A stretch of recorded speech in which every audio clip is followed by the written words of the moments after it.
Shalom anak-anak, puji Tuhan hari ini kita bisa berjumpa lagi. Nah anak-anak, sebelum kita mulai renungan kita hari ini, kita mau katakan pujian kita, aku percaya berkat-Mu atasku melimpah.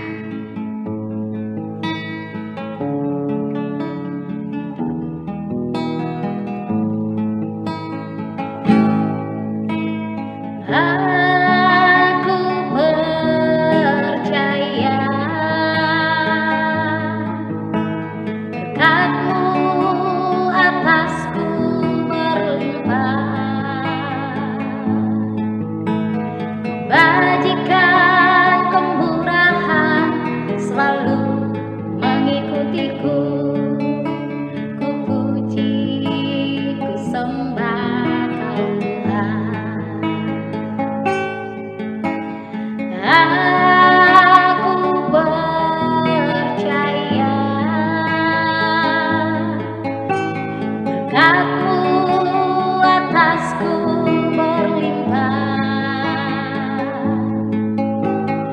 Bajikan kemurahan selalu mengikutiku, ku puji, ku sembah Kau Tuhan.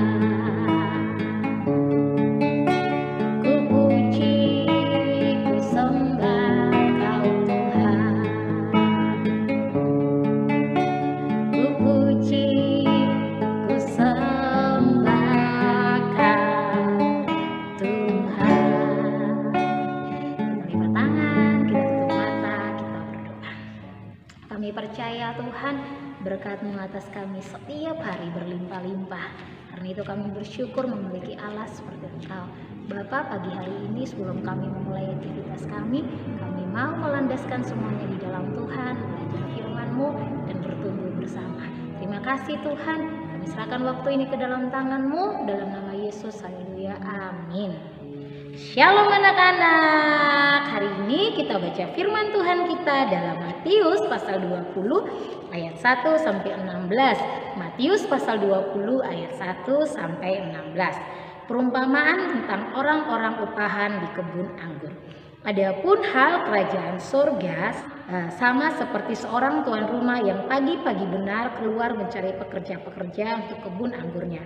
Setelah ia sepakat dengan pekerja-pekerja itu mengenai upah sedinar sehari, dia menyuruh mereka ke kebun anggurnya. Kira-kira pukul 9 pagi ia keluar pula dan dilihatnya ada lagi orang-orang lain menganggur di pasar. Katanya kepada mereka, pergi jugalah kamu ke kebun anggurku dan apa yang pantas akan kuberikan kepadamu. Dan mereka pun pergi. Kira-kira pukul 12 dan pukul 3 petang ia keluar pula dan melakukan sama seperti tadi. Kira-kira pukul 5 petang ia keluar lagi dan mendapati orang lain pula. Lalu katanya kepada mereka, mengapa kamu menganggur saja di sini sepanjang hari? Kata mereka kepadanya, karena tidak ada orang yang mengupah kami.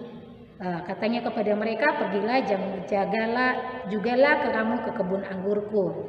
Ketika hari malam Tuhan itu berkata kepada mandurnya, panggillah pekerja-pekerja itu dan bayarlah upah mereka, mulai dengan mereka yang masuk terakhir hingga mereka yang masuk terdahulu. Maka datanglah mereka yang mulai bekerja kira-kira pukul 5 dan mereka masing-masing menerima 1 dinar. Kemudian datanglah mereka yang masuk terdahulu, sangkanya akan mendapat lebih banyak, tapi mereka pun menerima masing-masing 1 dinar juga. Ketika mereka menerimanya, mereka bersungut-sungut kepada tuan itu. Katanya, mereka yang masuk terakhir ini hanya bekerja 1 jam dan engkau menyamakan mereka dengan kami yang sehari suntuk bekerja berat dan menanggung panas terik matahari. Tetapi tuan itu menjawab seorang dari mereka, Saudara, aku tidak berlaku tidak adil terhadap engkau. Bukankah kita telah sepakat sedinar sehari? Ambillah bagianmu dan pergilah. Aku mau memberikan kepada orang yang masuk terakhir ini sama seperti kepadamu.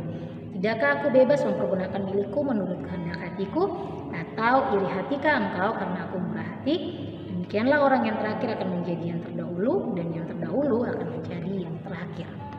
Nah, anak-anak, firman Tuhan hari ini berbicara tentang penggarap-penggarap di kebun anggur ketika seorang tuan pergi pagi-pagi sekali mencari orang-orang untuk bekerja di kebun anggurnya.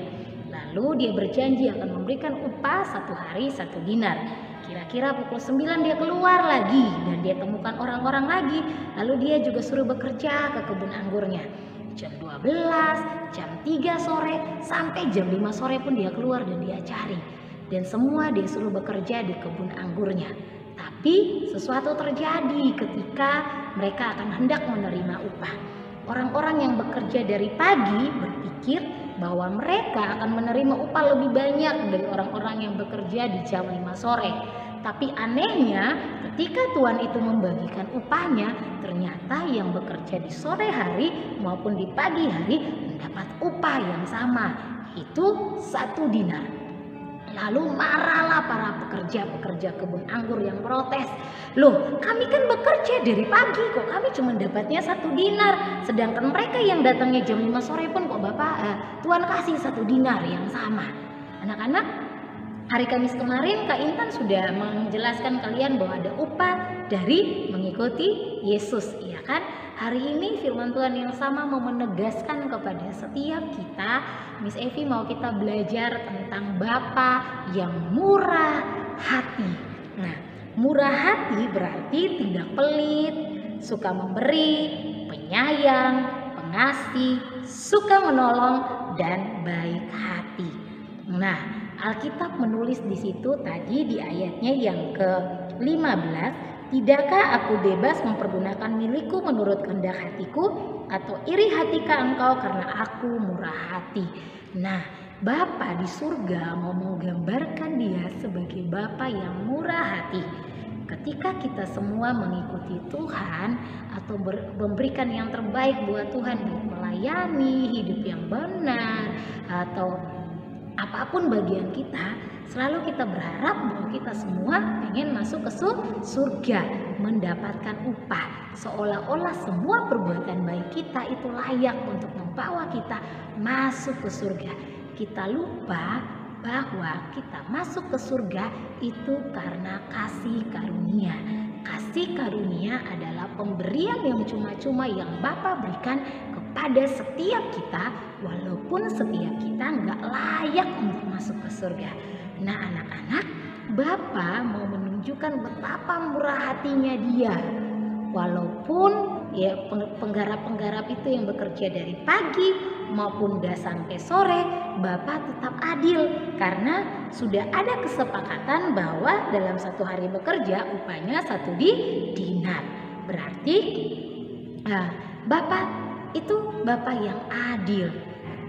Dan Bapa atau Tuhan memiliki hak untuk bermurah hati kepada siapapun. Siapapun yang datang kepada Tuhan, siapapun yang datang kepada Tuhan Yesus, semua mendapatkan kasih karunia yang sama. Bapa bermurah hati kepada setiap orang. Murah hati tadi Miss Evi katakan bahwa penyayang, ada kata penyayang, ada kata pengasih, ada kata suka menolong, ada kata baik hati, ada kata suka memberi, dan tidak pelit. Berarti hari ini kita mau belajar menjadi anak-anak Tuhan yang bermurah hati. Seperti Bapa di sorga adalah Bapa yang murah hati.